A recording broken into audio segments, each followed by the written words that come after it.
In the New Testament, tongues always refer to real and specific languages. Anywhere you see that word being used, they were real and specific languages.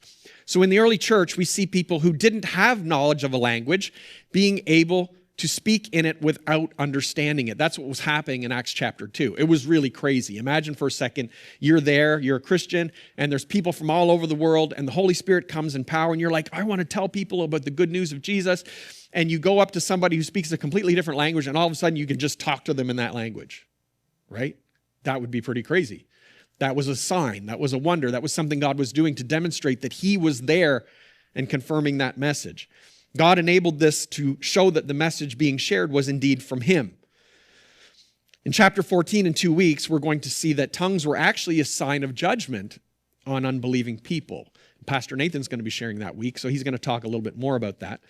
But they were an undeniable sign to the unbeliever that God was at work.